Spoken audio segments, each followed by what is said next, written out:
¿Por qué o para qué? Una de estas dos preguntas nos hacemos siempre que estamos enfrentando una situación difícil. Y el que te hagas una u otra depende muchísimo de tu comunión con Dios. Hola, bienvenidos a este martes de devocional. Este día vamos a estar tratando el tema ¿por qué o para qué? Cuando estamos pasando una situación difícil es muy cotidiano que nos hagamos estas dos preguntas.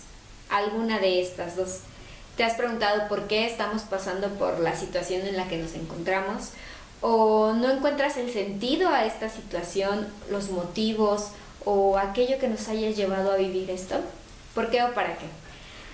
Quiero contarte un poco de la historia de Pablo. Yo no sé si tú has escuchado de él, pero a mí me encanta el personaje de Pablo. Me encanta la historia de Pablo, cómo se convierte de Saulo a Pablo. Si tú no conoces esta historia, te invito a que vayas al libro de Hechos para conocer un poquito más al respecto. Sin embargo, Pablo fue uno de los discípulos, el último discípulo más grandes de Jesús. Pablo es un personaje importantísimo en la Biblia. Me encanta el carácter fuerte de Pablo. Me imagino un poco a un hombre con un carácter fuerte, con un carácter, podríamos decir, violento, decisivo, explosivo, pero sobre todo con una fe poderosísima. Me encanta Pablo. Y vamos a leer Hechos 23:11. Ahí, si tú tienes tu Biblia a la mano, voy a pedirte que lo leas. Y dice: a la noche siguiente se le presentó el Señor y le dijo: ten ánimo, Pablo, pues como has testificado de mí en Jerusalén, así es necesario que testifiques en Roma. Pablo había sido llevado anteriormente ante el concilio. Pablo había sido llevado a una especie de juicio, estando presentes fariseos y saduceos. Él era fariseo anteriormente cuando perseguía cristianos. Y él estaba ahí y lo estaban acusando, y bueno, él logró salvarse de esta acusación a través de una palabra muy importante que voy a pedirte que si quieres conocerla lo leas. Pero Pablo estaba ahí. Y la Biblia dice que entonces el Señor visita a Pablo. Visita a Pablo y le dice: ten ánimo. Seguramente el corazón de Pablo estaba siendo abatido en ese momento. Sus amigos o las personas que habían sido sus amigos y sus maestros, sus compañeros de trabajo, lo estaban acusando, lo estaban juzgando, se burlaban de él seguramente, le atacaban. Y Pablo había caído su ánimo. Ese hombre tan fuerte, tan poderoso que tanto admiramos en la Biblia, estaba por los suelos. Estaba completamente de capa caída, como decimos. Y entonces el Señor lo primero que le dice es: ten ánimo, porque tú has testificado de mí en esta tierra, en Jerusalén, pero necesito que testifiques también de mí en Roma. Cuando Pablo creía que todo se había acabado para él, que no había esperanza para él, que estaba todo terminado, que no había más, entonces el Señor se presenta y le da un nuevo reto. Yo no sé, quizá tú seas testigo del Señor, espero que sí. Quizá te has sentido en peligro, quizás tienes miedo a lo que pudiera pasar, pero quiero pedirte y quiero decirte que el Señor nos dice que no nos preocupemos. El Señor nos dice más bien que mantengamos nuestro ánimo. Qué difícil debe ser mantener el ánimo en medio de situaciones tan difíciles, en medio de noticias diarias tan tristes, tan lamentables, tan amarillistas y que nos llevan tanto al miedo y a la inseguridad y a la preocupación. Qué difícil, ¿no? Sin embargo, ahí estaba Pablo. Él estaba siendo juzgado y el Señor le dice: ten ánimo. ¿Por qué? ¿Por qué debemos mantener el ánimo en medio de esta situación? Porque la Biblia es clara y nos dice que nosotros tenemos un propósito y un objetivo en el mundo. Si nosotros no hemos cumplido con ese propósito, no tenemos miedo, porque no hay manera en la que ninguna enfermedad, ninguna persona nos libre de ese propósito.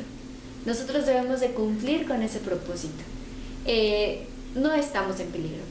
Nosotros hemos sido llamados para testificar al Señor. Y yo creo que debe ser bien difícil cuando eres llamado a testificar al Señor y no lo haces. En medio de esta situación que estamos atravesando, el Señor nos dice las mismas palabras que repite a Pablo: ten ánimo. ten ánimo porque es necesario que me testifiques, es necesario que continúes con tu obra. Hace rato estaba viendo algunas publicaciones y justo encontré la de un hermano, un pastor, y él en su grupo de WhatsApp de su lugar donde radica les pone: si hay alguna persona de la tercera edad o alguien que no esté posibilitado para salir a hacer compras y lo necesita, por favor llámenme, con muchísimo gusto yo voy y estoy a sus órdenes. Y me parece una estrategia importantísima y tan sencilla para poder compartir el Evangelio, para poder crear lazos de amistad en los cuales uno se dé a conocer y después poder predicar a Cristo. Lo importante es que testifiquemos al Señor Jesucristo, que mantengamos nuestro ánimo, que nos veamos alegres, que nos veamos contentos, que estemos gozosos. Eso es lo importante en esta situación. Ahora, dar testimonio de Jesús es nuestro principal oficio. Quizá tú eres profesor, profesora, quizá tú eres médico, quizá eres enfermera, quizá eres un carpintero, quizá eres un ingeniero, quizá, no sé, eres comunicólogo, eres biólogo, no lo sé. Lo importante es que testifiques al Señor. Ese debe ser tu primer oficio. Testificar al Señor, porque a eso Dios nos ha llamado. Mientras nuestro testimonio, mientras nuestra vida en servicio a Cristo no esté terminada, no hay nada que pueda arrancarnos de esta tierra. Y si hemos cumplido con esta comisión que el Señor nos ha mandado, entonces ten por cierto y por seguro que cuando llegue el momento en el que el Señor nos llame a su bendita presencia, entonces se habrá culminado este objetivo e iremos y viviremos con Él y gozaremos de su presencia, porque no hay mejor lugar donde podamos estar. Ahora, en Salmo 119, en el Salmo 119, en el versículo 165 dice: mucha paz tienen los que aman tu ley, y no hay para ellos tropiezo. Si la pregunta que tú te estás haciendo es ¿por qué?, quiero invitarte a que leas tu Biblia. Quiero invitarte a que hagas oración. Quiero invitarte a que escuches los mensajes. Quiero invitarte a que nutras tu vida devocional. Porque si la pregunta que tú te estás haciendo en esta situación es ¿por qué?, quiere decir que tu vida espiritual no está siendo alimentada. Cuando nosotros nos preguntamos por qué y no para qué, lo único que estamos demostrando es ausencia de Dios en nuestras vidas. Un amor verdadero hacia este libro, como el que nos dice el Salmo 119, nos trae paz. A los que amamos la ley del Señor, a los que nos deleitamos en la lectura de la palabra, en tiempos difíciles nos trae paz. Y en tiempos alegres, imagínate, nos trae todavía muchísima más paz. La Biblia dice la Biblia nos habla de un gran Dios, de un Dios poderoso, de un Dios protector, de un Dios soberano, que si nosotros vivimos ante la compañía de la ley de ese gran Dios, no habrá tropiezo para nuestros corazones, no habrá tropiezo para nuestra paz, no hay ninguna tempestad que pueda apagar nuestra calma. El Espíritu Santo actúa como nuestro consolador. Ese es el oficio del Espíritu Santo, ser nuestro consolador. Jesús deja a Dios Espíritu Santo en nosotros para no dejarnos solos, sino para que en medio de estas situaciones difíciles, en medio de los retos, en medio de las dudas, de las inseguridades, entonces el Espíritu Santo actúe en nosotros y nos regale una sonrisa. Nos regale una sonrisa de paz, una sonrisa de gozo, que calme nuestras tempestades internas del alma. Nada, absolutamente nada puede ser piedra de tropiezo para aquellos que moran ricamente en la palabra de Dios, para aquellos que hemos decidido tomar nuestra cruz diariamente y seguir a Cristo. No hay nada por más extraño, por más desconocido, por más extremo, por más difícil, por más oscuro que exista en esta tierra, que no podamos enfrentar si estamos en un constante deleite en la palabra de Dios. Cuando el Señor pone delante de nosotros un gran misterio, cuando el Señor pone delante de nosotros una gran batalla, lo único que nosotros tenemos que hacer es oír. Es preguntarle al Señor: Padre, ¿para qué? No por qué. Padre, ¿para qué?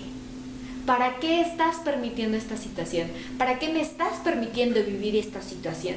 El creyente lo único que tiene que hacer es oír la voz de Dios, oír lo que el Señor tiene para nosotros, y confiar en que el Señor calmará nuestras tormentas, en que el Señor sanará nuestras heridas, en que el Señor obrará en nosotros amor, obrará en nosotros paz, obrará en nosotros justicia y obrará en nosotros reposo.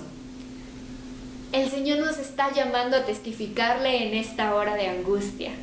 El Señor nos está mandando a brindar paz, a brindar amor, a brindar alegría y a brindar esperanza en medio de esta angustia. ¿Cómo lo vamos a hacer?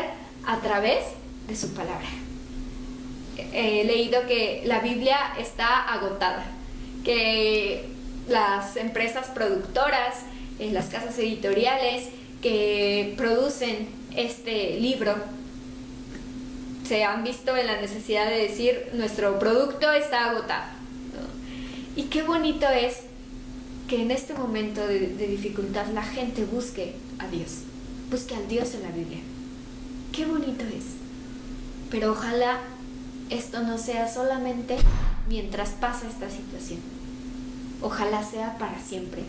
Ojalá la lectura de la Biblia, el estudio de la palabra de Dios se nos haga un hábito. Porque si es así, fíjate lo importantísimo que es y lo beneficioso que es. Si tú lees la Biblia, si tú diariamente la estudias, si tú te deleitas en la Biblia, no hay nada que pueda hacerte frente. No te va a sorprender cuando venga una situación como esta. No hay nada de qué sorprenderse. Me encanta cómo los medios de comunicación se sorprenden de lo terrible que está haciendo esta pandemia, cuando la Biblia ya nos lo ha dicho. Ella ya nos ha hablado de que van a venir estas cosas y nos lo ha dicho para que nosotros mantengamos la paz, para que mantengamos la paz, para que mantengamos la fe, para que avivemos nuestra fe en la comunión con Dios. Cuando leemos la Biblia entendemos que no hay nada que sea más grande que el Señor, no hay nada que sea más grande que el Dios de la Biblia. Y entonces tenemos paz, tenemos alegría, tenemos gozo. Mantén tu paz. Si tú te haces la pregunta ¿por qué?, te invito a que leas más tu Biblia, a que estés más en comunión con Dios. Pero si tú te haces la pregunta ¿para qué?, estás en el lugar correcto. Sigue leyendo tu Biblia y sobre todo sigue hablando y llevando las buenas nuevas de Cristo resucitado. Bueno, eso ha sido todo por hoy. Te invitamos a que el día de mañana nos sigas en nuestra transmisión de oración y el jueves en nuestra plática para mujeres. El día viernes esperemos ya próximamente esta sorpresa para los varones. El sábado en nuestra sección infantil y el domingo, por supuesto, en el Día del Señor. Que Dios te bendiga.